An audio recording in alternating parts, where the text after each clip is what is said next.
అసెంబ్లీలో BRS MLA తీరుపై ఆగ్రహం వ్యక్తం చేశారు. తెలంగాణ మాదిక దండోరా వ్యవస్థాపక అధ్యక్షుడు దేవని సతీష్ మాదిగ జగదీష్ రెడ్డి ఉద్దేశపూర్వకంగానే స్పీకర్ ని అవమానించారన్నారు. అసెంబ్లీ సాక్షిగా స్పీకర్ గడ్డం ప్రసాద్ ని అవమానించిన ఎమ్మెల్యే జగదీష్ రెడ్డి సభ్యత్వాన్ని పూర్తిగా రద్దు చేయాలని డిమాండ్ చేశారు.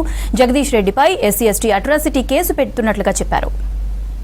స్పీకర్ గారిని ఉద్దేశిస్తూ సూర్యాపేట ఎమ్మెల్యే గుంతకండ్ల జగదీశ్వర్ రెడ్డి గారు ఒక దళితుడైన స్పీకర్ను ఏకవచనంతో నీవు అనే పదాన్ని సంబోధిస్తూ హెచ్చరిక చేసినట్టుగా, నీ మాటల మీద కూడా నేను చర్చిస్తానని చెప్పేసి అని హెచ్చరిక చేసినట్టుగా తన యొక్క అగ్రవర్ణ తత్వాన్ని ప్రదర్శించుండు.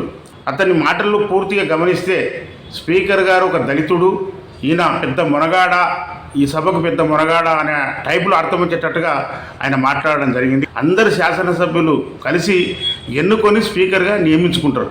అంటే సభను నడిపించేది ముఖ్యమంత్రి కన్నా పై హోదాలో ఉండి సభకు అధిపతిగా ఉంటూ నడిపించేవాడే స్పీకర్. అక్కడ దళితుడా లేకపోతే ఇంకొకరు కూడా అని కాదు. ఇక్కడ బీఆర్ఎస్ పార్టీకి సంబంధించుకున్న ఎమ్మెల్యే గుంతకండ్ల జగదీశ్వర్ రెడ్డి మాట్లాడడం విధానం మొత్తం పూర్తిగా దళితులను కించపరిచినట్టుగా, అదే రకంగా స్పీకర్ హోదాను ఆ కుర్చీని అవమానపరిచినట్టుగా ఉన్నదని చెప్పేసి అని తెలంగాణ మాదిగ దండోరగా మేము భావిస్తున్నాం. దీన్ని ఖండిస్తున్నాం. మేము గుంతకండ్ల జగదీశ్వర్ రెడ్డి గారి పైన సంబంధిత పోలీస్ స్టేషన్లో ఫిర్యాదు కూడా చేస్తాము. ఎస్సీ/ఎస్టీ అట్రాసిటీ కేసు నమోదు చేస్తూ ఒక సభాధిపతిని, దళితులుగా ఉన్న సభాధిపతిని అవమానపరిచినట్టుగా గతంలో ఏ సభాధిపతిని కూడా ఈ రకంగా మాట్లాడలేదు. ప్రత్యేకంగా ఈయననే మాట్లాడడం అంటే ఇది దళితులను దృష్టిలో పెట్టుకొని మాట్లాడినట్టుగా మేము భావిస్తున్నాం. కనుక అతని ఖచ్చితంగా సభ ఉల్లంఘన కింద అతని పూర్తిగా సభ్యత్వాన్ని రద్దు చేయాలని చెప్పేసి అని, అతన్ని అరెస్టు చేయాలని చెప్పేసి అని మేము డిమాండ్